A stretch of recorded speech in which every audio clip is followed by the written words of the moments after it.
Yeah, it's YouTube Tuesday. This is Jean with C&J Farm. You know, we landscape on Tuesdays, and we are here at a beautiful place in Moon, Virginia. It's Tony and Marianne Rizzio's place. They've been the host of many a Master Gardener class, and I know why, because his garden is amazing. And I used to work here years ago, and then I had a beehive here too, so I have seen this garden in progress.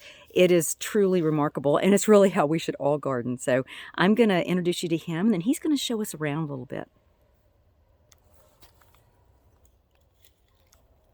Okay, I did it right that time.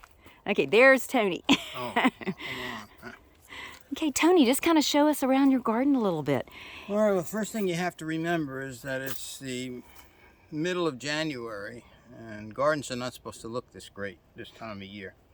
But this is basically the fall garden. Of course, the summer garden's long gone.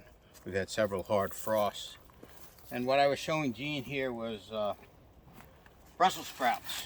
This is some of, I think I had a total of 8 Brussels sprout plants. And they've done very well. Most people wouldn't know this is Brussels sprouts, but I'm going to cut it off at the ground and show you exactly. I told Tony I always have trouble with Brussels sprouts. I don't know about you. And I was telling him I was reading that if they don't come into sprouts, then usually that means you didn't get enough daylight, long days before the days got short in winter. But he said he planted his about August or September too, and his sprouts are amazing. Well, this is some wonderful soil here. Look at that. Look at that. These sprouts here.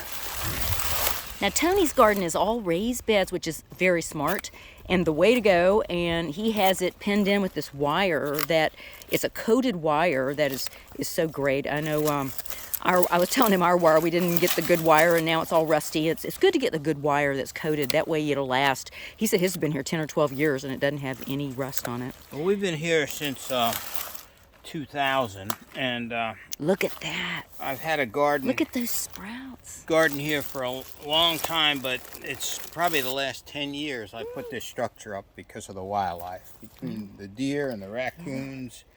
Here, I'll show you around a little bit. And the rabbits. He's got figs around the back. I mean, he's just got beds of everything. That's his Nance carrots. Scarlet Nance carrots that we were just eating some for lunch, and they are just so sweet. Here he's got one right there. Isn't that amazing?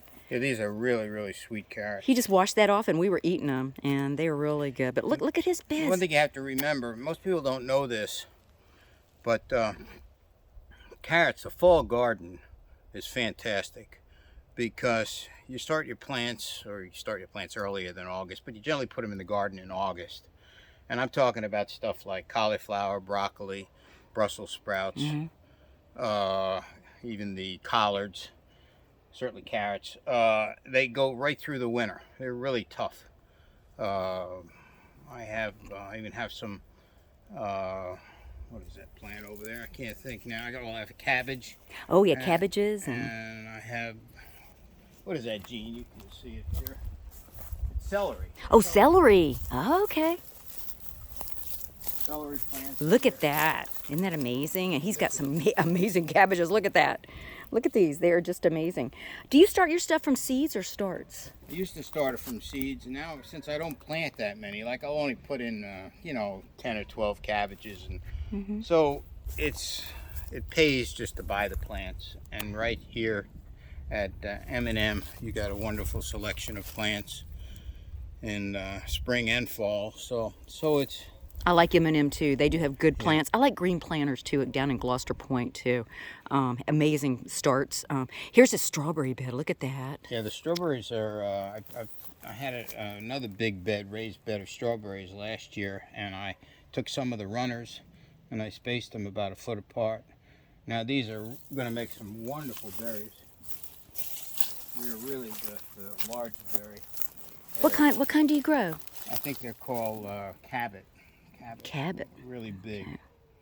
And they're everbearing or just no, June bearing? These are June bearing. June bearing. I tried the everbearing, but in all honesty, I don't really like them because you don't get enough. And they're smaller, aren't they? They're smaller, yeah. And I like to get an abundance so you can, if you want to make some jam, or you just can pig out for a short period of time. And look, your broccoli's heading up too. Yeah, well, the broccoli is now. These are the small side shoots that you get.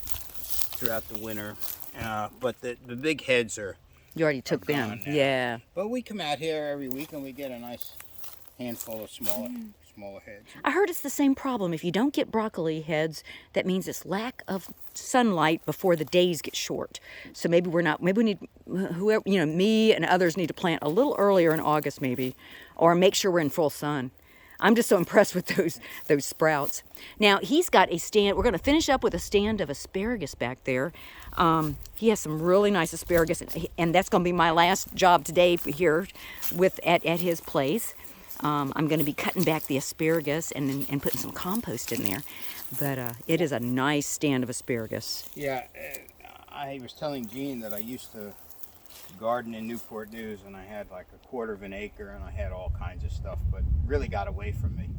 So what I really enjoy about this garden, it's only about 70 by 70, and I don't know if you can see it, but it has a roof on it. So, and that's critical to keep the birds out and the squirrels.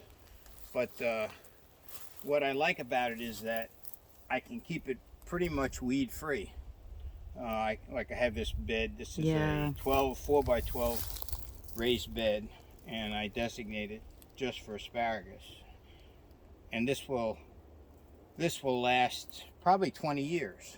Sometimes you can get 25 years.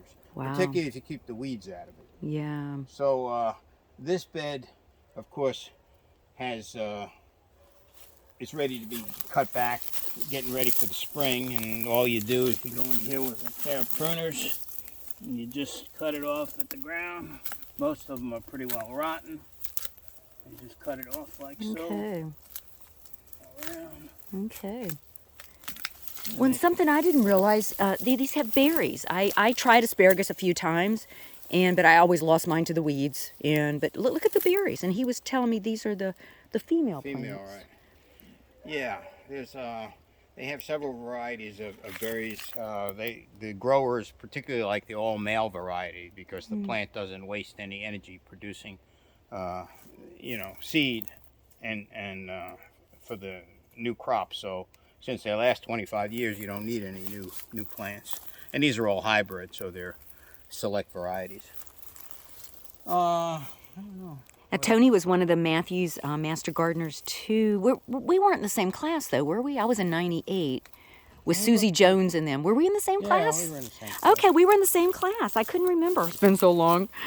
But I just love his garden. I'm glad we got a chance to look. And the last thing, the strings. Is that where you tie up your tomatoes? I had tomatoes going right up to the roof there. Yeah, wow. It works nice since I have this overhead structure. Yeah. Because, tomatoes can get pretty heavy and pretty broad. So I keep them in cages, which is made out of concrete reinforcement wire. And then when they get up past that 5-foot height, then I'll run a string around them and take them up to the roof. Yeah. And so I was telling Jean earlier that I'm able to get tomatoes all season long, right until frost. That's amazing. But the thing, I should show you one other thing. The soil. The soil is critical. Come over here, Jean. Now, Tony told me he swears by rotating, too. If you want to get tomatoes all season like that, you've got to rotate your beds. Yeah, I'm going to get Jean later to turn over this bed, but this is so easy. Wow, look at that. This soil here. Nice. This is, and the nice thing about a raised bed is any time of the year, you can plant right after a couple inches of rain. So it doesn't freeze, huh? Well, it'll freeze, but what I mean is it doesn't absorb moisture to the point where the soil becomes so sticky that you can't plant. Okay. So you can plant right away in this thing. Okay. Because you want to wait until the soil temperature gets up. Wow, that's wonderful. And, two ththings I'm bad about. Last year I was so busy I didn't tie up my tomatoes, and they were all over the ground. I had a pretty good crop, but they were all over the ground. And one other thing is, Jean earlier picked up a lot of this organic matter that washed up from the water or from my marsh. And this is wonderful material. Yeah. It's made up of mostly spartana and other marsh weeds, but it has no weed seed in it. And I use it to mulch, like this was my tomato bed this past year. and I used it to mulch it after I planted it. Now we'll just turn it under and it'll rot, and then next year I'll do the same thing. Have you found the pH to be pretty good? Like Yeah. pine straw is a little acid, but is this pretty neutral? Well, this is not much pine straw in it, but Right. yeah, no, I throw a it's little seagrass. lime here and there. Maybe a half a pound of lime every other year, every third year. You don't want to put too much lime in because you can have problems. But I think that's something people do. They make the mistake of doing too much. Yeah, and that's gonna be a You don't real need it problem. every year, do you? Exactly. Thank you so much, Tony, for showing us around. And You're I'm going to sign off, and then I'll be back to work. I'm going to work in an asparagus. Okay, I'm back. I just want to let you know that next week we are going to be changing up our YouTube just a little bit. It's going to be Life Close to Nature, Our Farm Share. And I'll probably be doing it on Thursdays or Fridays because that's the day that I have people at the farm, volunteers, and some of my young people are working. And I want them to share. I want them to share their experiences and be interviewing more people. I think today was amazing to start off my interviewing with Tony Rizzio. Thank you, Tony. And thank you guys for viewing. We're over 400 subscribers now. I sure appreciate your support. So I will see you next week. Thank you.